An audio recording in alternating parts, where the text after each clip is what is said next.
Welcome back or welcome to America's Sports. It's time once again for us to get our crystal balls out and pick some games. It's week 17 and all these games that we're going to predict are huge in terms of teams getting in or out of the playoffs. So we're going to preview and predict these games. Due to my lack of time management skills, we're going to have to cut the intro short and get right into the game. So let's do it.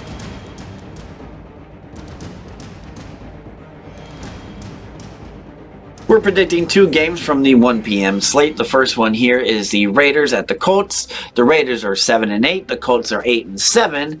With the Colts favored by 3.5 and the over-under sitting at 42.5. Colts got Jonathan Taylor back last week, and they should have wide receiver Michael Pittman Jr. back this week, which is huge for me because Michael Pittman Jr. is by far their best wide receiver. Meanwhile, the Raiders have won 2 in a row, and the Colts have won 3 of the last 5. Raiders will most likely be without Josh Jacobs, and they are going to be without their tight end Michael Myers. But the Raiders, believe it or not, are on a bit of a hot streak. Offensively, it wasn't the greatest game last week, but they did win, and 2 weeks ago they dropped 63 on the Chargers. Now I know the Chargers were not playing at all to their potential. That doesn't matter. You score 63, I don't care who it's on. That's impressive. Aiden O'Connell, who's been their quarterback since October, hadn't had a great season, really. He did have a great game against the Chargers, but other than that, he's not really played that well. I mean, he threw for 62 yards last week against the Chiefs. The Colts are not good at home. It's weird.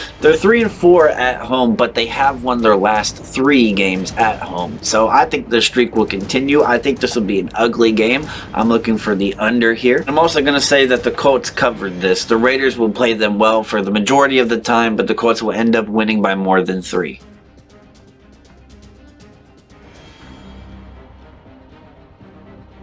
Our last 1 p.m. EST game is the Saints, who are 7-8. At the Bucs, who are 8-7. This is a huge division game. If Tampa Bay can win this, they will win the division.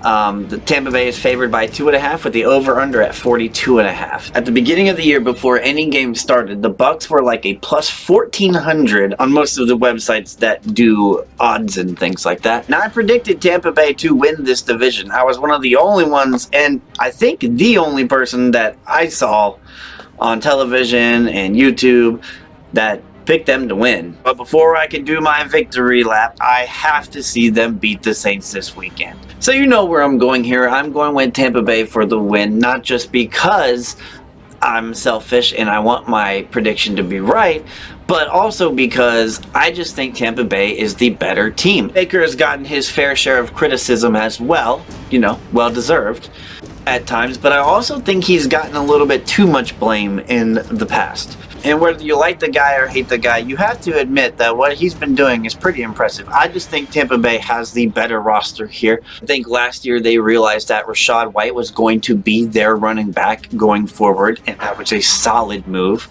Mike Evans, Chris Godwin, they'll get the job done. They even use a little bit of K. Dotton.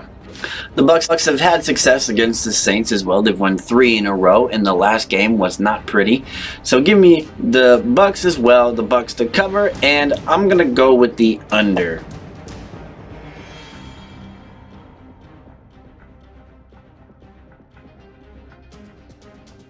At 4:05 Eastern Time, we've got the Steelers at the Seahawks. The Steelers are 8-7, so is Seattle. Seattle is favored by 3.5 with the over-under at 41.5. Seattle's 5-2 at home. Steelers are 3-3 on the road. Of the last 6 weeks, the Steelers have only won 2 games, and it was to the same team. They've absolutely beat the dog shit out of my Cincinnati Bengals, and I am humbled by the Steelers this year. They've also beat the Ravens and the Browns once, so they've done very well in the division. Against the NFC West, though, they are 1-2, losing to San Fran and to the Cardinals. I just don't have faith in picking the Steelers to win. I've probably picked against them a lot this year, and they've proven me wrong a lot, and they've also proved me right at times too. It's like a 50-50 with them that I've been. I can't quite get my finger on the Steelers.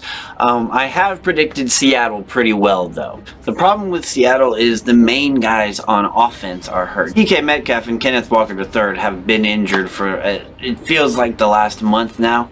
Geno obviously hasn't been healthy, but the pieces are there for them to be a very good offensive team. Meanwhile, on the defense, Jamal Adams is still out, and Devin Witherspoon and Jordan Brooks are game-time decisions. These are huge blows to the defense. However, I'm gonna go with the home team yet again. I'm gonna pick the Seahawks to win.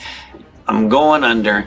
I don't know what their deal is at quarterback. Mason Rudolph, you're gonna have to prove it to me 2 weeks in a row.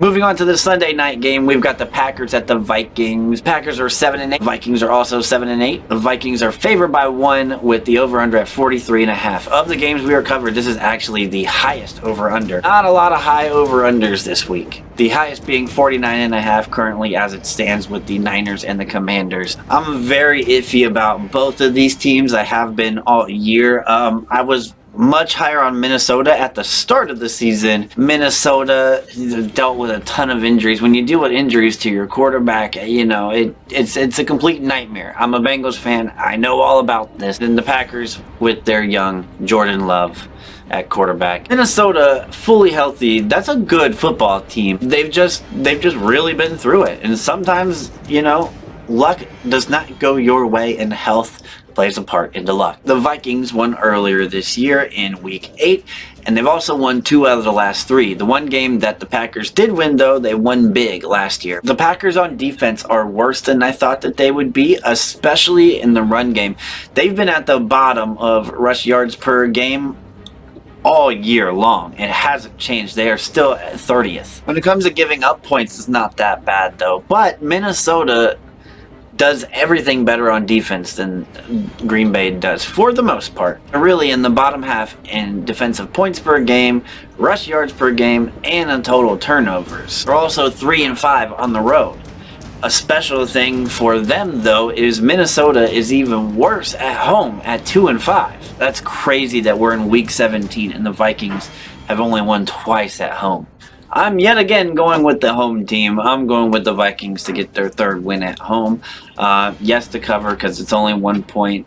And I'm going to go with the under here. I think this is going to be a primetime, slow divisional game. Oh shit, did we forget the Dolphins and the Ravens are playing? No, we did not. We're going to break down that game in its own separate video. So be on the lookout for that tomorrow as well. But that's going to do it for this video, guys. You'll catch me in the next one.